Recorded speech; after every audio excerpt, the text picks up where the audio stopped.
Mesdames et messieurs, voici quelques faits saillants de l'actualité africaine cette semaine, sélectionnés pour vous par l'équipe d'Anadolu.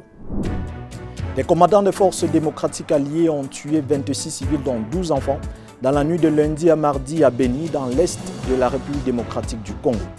Cette attaque a donné lieu à de vives protestations et des échauffourées dans l'agglomération. Les ADF sont une coalition de groupes armés ougandais dont le plus important était opposé au régime du président Yoweri Museveni. La rébellion s'est repliée depuis 1995 dans l'est de la RDC, où elle est considérée comme la plus meurtrière de la centaine de groupes armés actifs.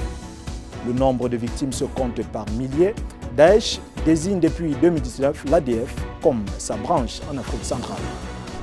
Toujours en RDC, le porte-parole du gouvernement, Patrick Muyaya, a dénoncé le soutien de Kigali aux rebelles du M23 dans une publication faite sur la plateforme X, accompagnée des images de drones qui montreraient une colonne de forces armées rwandaises dans les cités de Tongo et Rutshuru dans le nord du Kivu.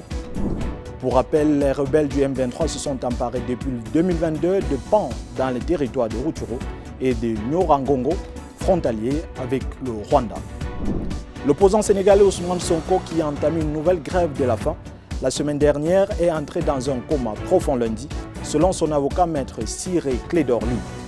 Il a qualifié la situation de son client d'alarmante, estimant que ce qui est arrivé prouve que l'irréversible peut à tout moment se produire.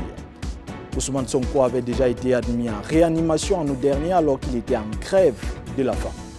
Incarcéré depuis le 31 juillet dernier pour plusieurs chefs d'inculpation dont appel à l'insurrection, association de malfaiteurs en lien avec une entreprise terroriste et atteinte à la sécurité de l'État, il soutient être l'objet d'un complot pour l'écarter de la course à la présidentielle prévue en 2024.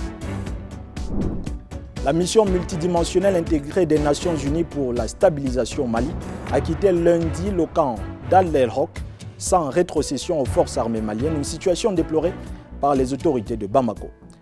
Pour rappel, la MINUSMA a déjà rétrocédé 7 de ses emprises à l'armée malienne, conformément à la résolution 2690 du Conseil de la sécurité des Nations Unies. La prochaine étape de rétrocession va concerner les camps de Kidal, Tombouctou, Gao et Sévaré. Par ailleurs, plus de 8500 personnels militaires et civils de la MINUSMA ont déjà quitté le Mali, a indiqué la porte-parole de la mission onusienne à Anadolu. Rendez-vous sur le site www.aa.com.tr/fr pour découvrir les détails de toutes ces informations, ainsi que d'autres sujets qui marquent l'actualité africaine.